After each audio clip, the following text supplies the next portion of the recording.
Link engaged. Visit us at teamspeak.com.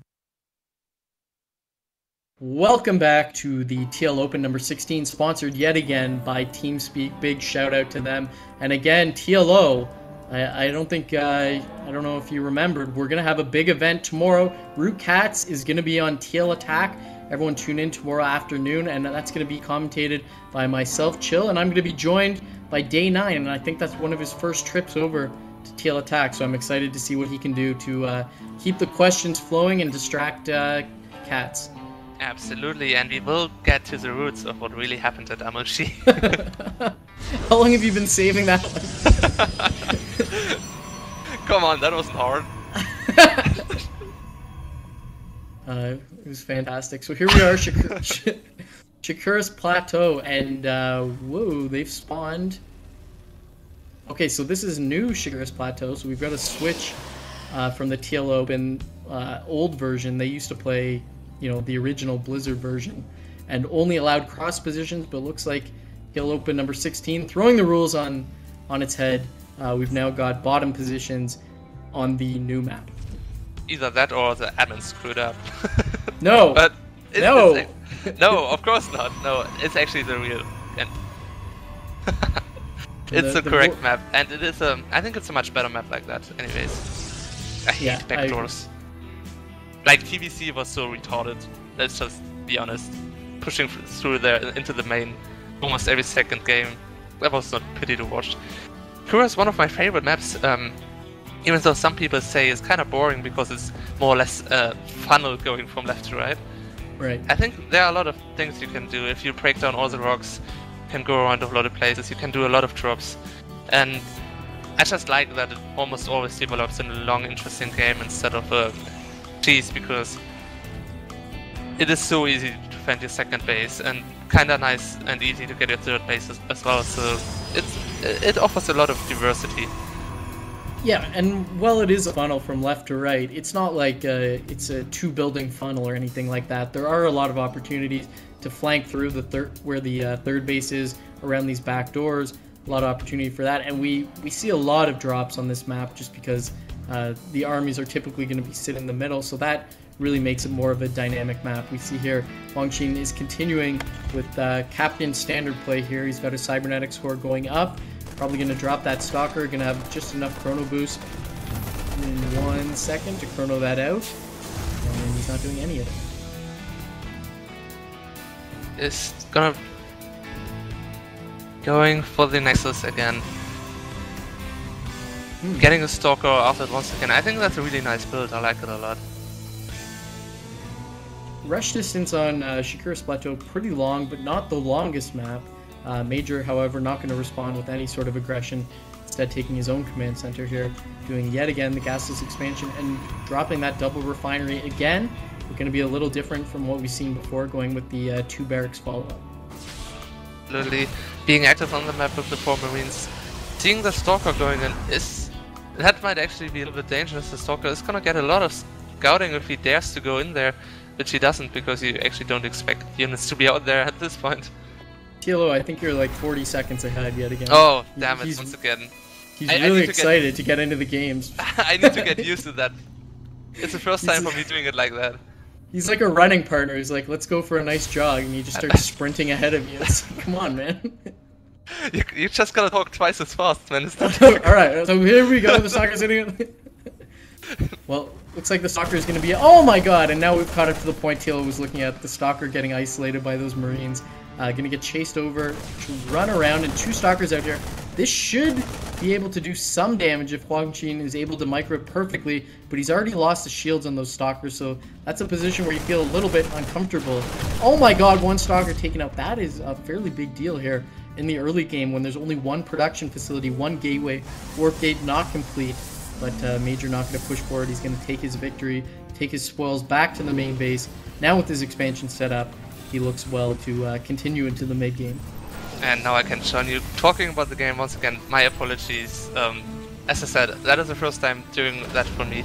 Having to sync up the replay like that, an awesome tool which did there, yeah, I have to say. It's not as easy as it looks, is it, TLO? No, I know. I'm appreciating everything everybody does for StarCraft. It's not, you know, I think players need to appreciate that more. What you guys doing, and everybody does for the community. What a nice what kind words. Yeah. I always say the true heroes are those working in the background. True. Even though that's not you. So you're still not the biggest hero because you're still in the spotlight. I'm useless, man. I only go on the stream if there's like 10k people. Yeah, I know. Such a fucking fame whore. Here we go. Ghosty gonna push out a little bit. Does he have concussive shells? No, and it's not on the way, so he won't be able to tag the Stalker, but he will be able to join it. And oh my god, it gets away with 2 HP.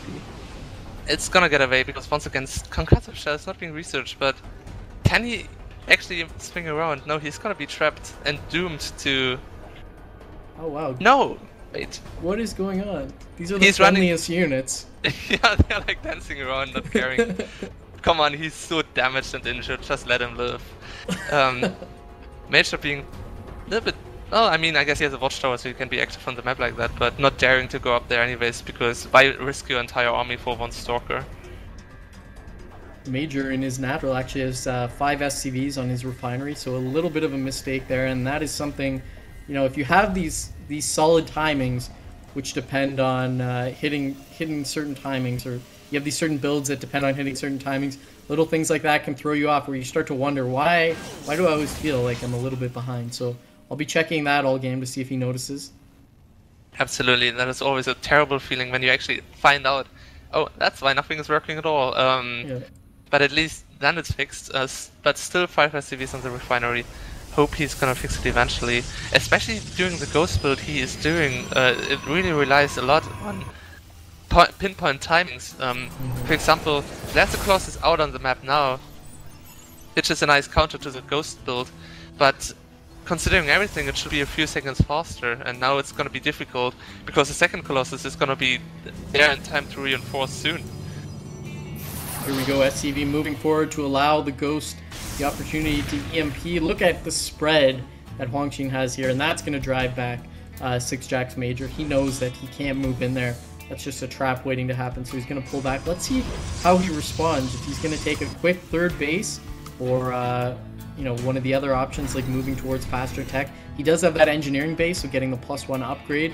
And as you mentioned, HwangSin just going with the Colossus tech route. He's got the second Colossus, and he's got the extended thermal lance complete, and this is a very nice timing to move it. If he can bolster this with just a few more gateway units and then get out on the map, that's a scary time for Terran to be sitting in the middle of the map. Absolutely, and I'm very scared for Major, as he has a really late starport. Getting 2 of them at once now, a little bit of crisis management, knowing that he has to get out as many anti-air units as possible, as quickly as possible. But will it be too late, or can he still get Vikings out fast enough? That's the question. He's got his starports now complete, floating one over to the reactor, making a Viking out of the second one. He's got that command center on the way. Looks like he wants to take his sort of inside pocket expansion with this command center as opposed to the top left, probably because of that Stalker still sitting up there. Absolutely, and it looks like you're gonna have a clash of the armies as it's coming up pretty soon, forming up in the middle. I'd like to have a better angle for Major, but now he's gonna be retreating to his main. Seeing the Protoss army is so strong, and he's not gonna be able to take it out on open field there. Yeah, Major has no control here to deal with that Colossus. He's got the EMPs, which is going to be nice, but now he has the Vikings, and that's really what he needed. Scan going off so he can begin to go to work on those Colossi. Stalker's moving forward. He's got to land some big EMPs here, Major does, to stay alive in this game, and he's moving the Ghost forward to deal with that. HwangSin countering by moving the Zealots forward, and hey-ho, here we go. Force Field's moving down to try to deal with that. Vikings going to town on the Colossi. Nice arc by Major, but there are so many units to try to deal with the Terran ball here. And where did all of Major's units go? HwangSin is going to move forward and possibly end this game, and that is it! That's how you do it, PvT. Moving forward with a few Colossi and completely shutting down the Ghost play of Major. Absolutely. Major getting completely destroyed. 3-0, if I'm correct, right? Yes. That is a little bit sad, but incredible play by our Korean Protoss. Just tiny nuances in his control and macro really made and timings made really a big difference, which made MajOr almost look like a bad player while he wasn't. Yeah, that's, I feel bad for MajOr because he looked like a player who was easily dominated when that's absolutely not the case. HwangSin, on the other hand, he kind of reminded me of Liquid Tyler, especially in Brood War, where he has these really crisp builds if you let him get control of the game. And he had control of all 3 games against MajOr. Even when the pressure was put on him, it was nothing where he was put in a crisis. He was given time to build up and then attack out of it. Whereas the games we saw against Moonin, the one game where he was really put on his back foot with the drop play, his first attack didn't work and he had to move into kind of transitioning out of that. The wheels fell off and Moonin really took him out. So my advice, if you run into this guy on the Korean ladder, do something that is aggressive against him. Don't let him play to you or you may get destroyed. Absolutely. That is a nice finishing sentence about what happened in the finals. Yeah, it was a devastating day here for the foreigners. As was he the only Korean who goes up and claims victory? I'm not sure. 8 a.m. I know. And now he's gonna celebrate. Wake up. We should make like motivational posters. TLO is requesting his fan club to make motivational posters of him.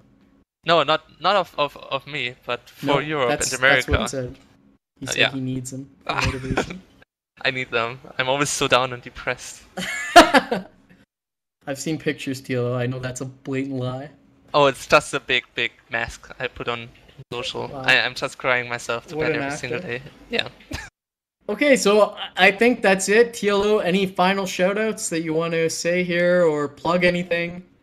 Well, I guess I can say join me on Facebook, even though I'm not playing right now, as I'm taking a break because out of bad reasons. Well, good reasons, but it's bad. Well, StarCraft 2 is so easy that TLO wanted to get into commentating and production, so we've given him that opportunity. Yeah, absolutely, because I aspire to be just like chill. True, everyone does. Canadian. Everybody wants to be Canadian. I'll give you accent training. Do that. A German-Canadian accent. That would be something new. Yeah, that's pretty dope. Yep, absolutely. Join me on Facebook.